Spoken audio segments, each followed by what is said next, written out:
HISSATSU, a term used to describe something lethal.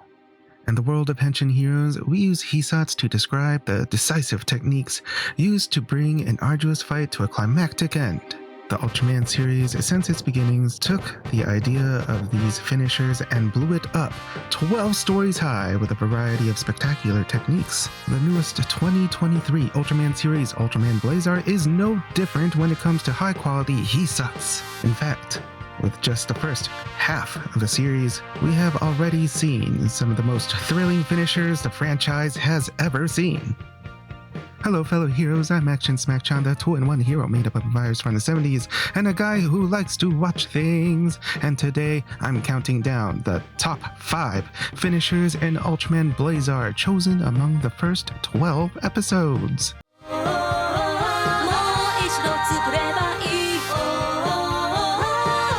Action Smacchan! Number 5. Episode 6, The Invading Aurora. In this episode, the Earth is threatened by alien Kanan, a race of aliens planning an invasion of Earth armed with the ability to turn Earth's technology against humans. This episode has a lot going for it, as we get to see what it looks like if our heroes have to fight against Ultraman with an Earth Garen versus Blazar scuffle, and we get to learn more about Yasunobu's character. A lot more. He's got a lot of character. Naturally, the fight between Earth Garen and Blazar gets resolved with minimal casualties, and the alien Kanan makes an attempt to leave. Blazar wasn't about to have that though. He saw them trying to helicopter themselves away like they didn't do anything wrong. And that's when Blazar showed us the importance of staying limber. This finisher is a great example of the appeal of finishers in the Ultra series. It's engaging that one cannot truly predict what an Ultraman HISSATSU is going to be. Ultraman can give you something straight bonkers with molecular manipulation, or a new take on a familiar classic, like the newest variation of Big Boy Beams. This finisher, however, gives a little bit of both, with its over-the-top delivery of the series' take on the Spacium Ray that can only be described as twisted. Gosh, my old man's spine is aching just watching that. Number 4. Episode 2, The Man Who Created Scarred. In this episode, the Scarred team is officially formed, and we get a quick glimpse of the team we are destined to fall in love with. Meanwhile, local fishermen have spotted the sea monster Gyarados that starts wreaking havoc, making it really hard to fish. This monster of the week is a crafty one that continually introduces new gimmicks for Blazar to react and adapt to, making for a really fun and dynamic bout. When things start looking too dicey, the kaiju dips in the water because a sea monster probably swims better than Blazar. But that was a mistake. Blazar is here to save the fishermen, and he will do so by being also a fisherman. When I saw this, I was so confused by what Blazar was doing. Again, showing the unpredictability, the creativity of an Ultraman finisher. While the finisher itself is just another spear as shown in the previous episode, we have possibly what is the most fun and creative setups for the finisher I have ever seen. And that payoff! The second before the explosion, when Gyarados is skewered by the spear like a grilled fish.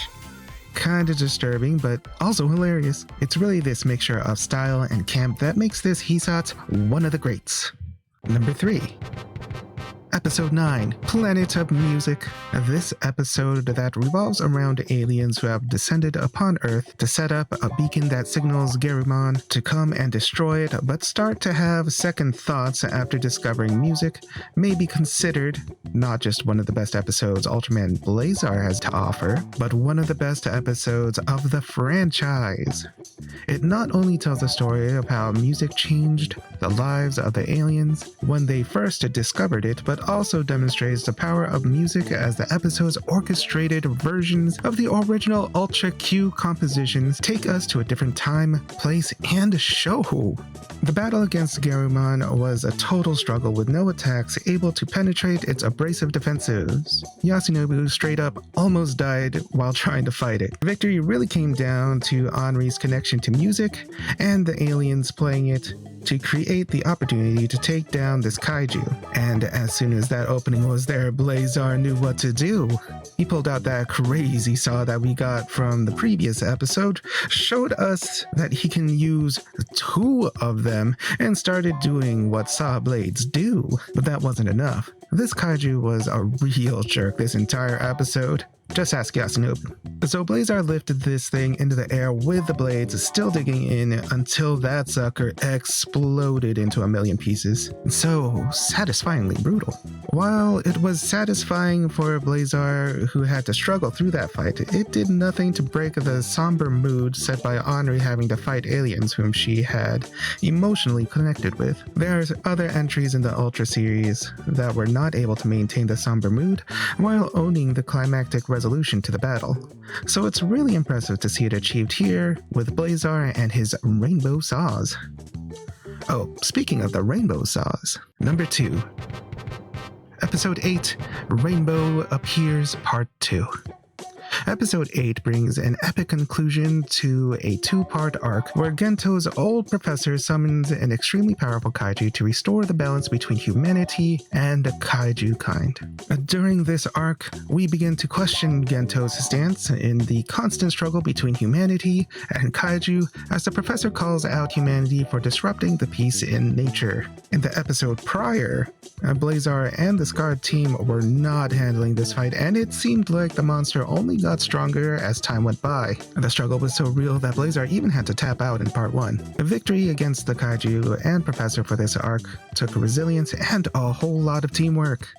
Earth-Garen, sporting some shiny new guns, had to plant itself into the ground on all fours, like the gun cannon, to shoot and create an opening for Blazar to deal a decisive blow. The bullet time shots always look so cool in this show. Firing off a missile in slow-mo really builds the anticipation for the direct hit that we've been dying for. Yasunobu is a pretty good shot, and the show knows it. I love that Blazar immediately jumps at the opportunity to grab some skills as soon as he gets up. Blazar's ascension and the crescendo of the theme song really builds anticipation here. I can't help but wonder what he plans on doing.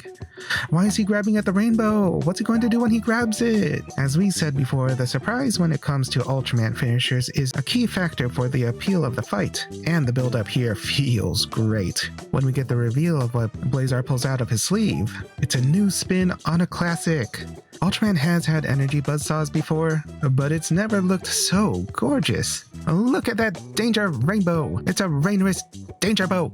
This finisher holds a lot of narrative weight both in tying up the story arc and visually resolving the symbolic themes, all in one finishing blow.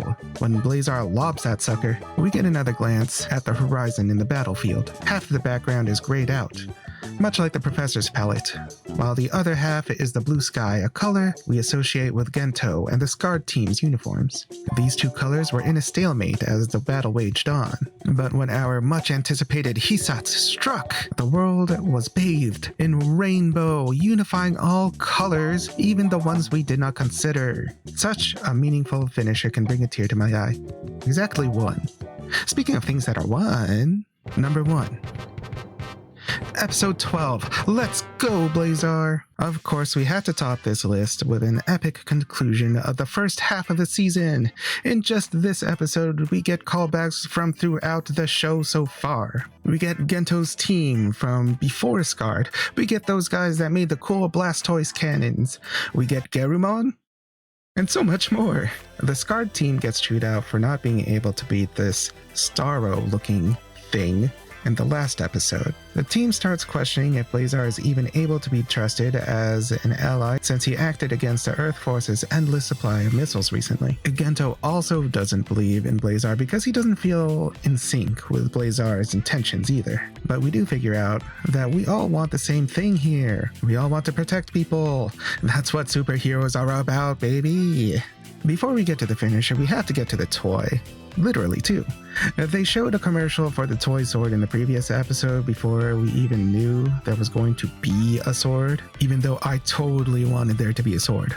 But there is a bit of art to be had in introducing the sword in this commercial, forcing us to see that commercial makes us anticipate it coming into the story, and there is a bit of payoff in the straight up metal way we get the sword. It's pulled out from the chest of the enemy amongst a sea of sparks and lightning. It is a sword made from the remains of one of Blazar's toughest foes, and it's about to be his greatest weapon. And this sword is a great toy. It has features. It has this neat pull-it maboober, and it has that trigger. What's it all do? Who knows? Try it to find out. And Blazar tries it, and Roided Staryu finds out. Perhaps I'm a bit biased. I think that swords are the coolest. So a finisher with this boss sword is naturally going to be my top.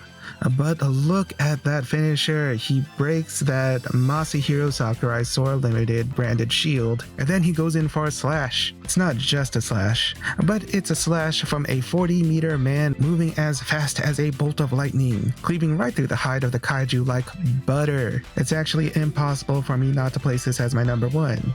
So here it is, my number one. And that's it for my top 5 finishers in Ultraman Blazar so far.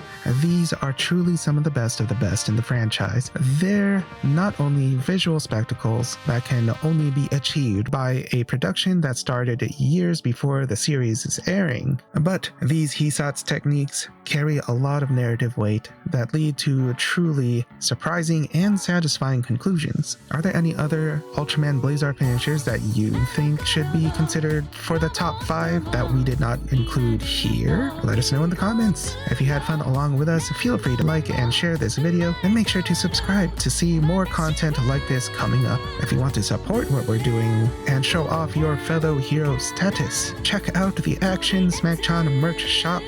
Link in the description. As always, thank you all so much for being here, and I will see you in the next Smacchan Pact adventure.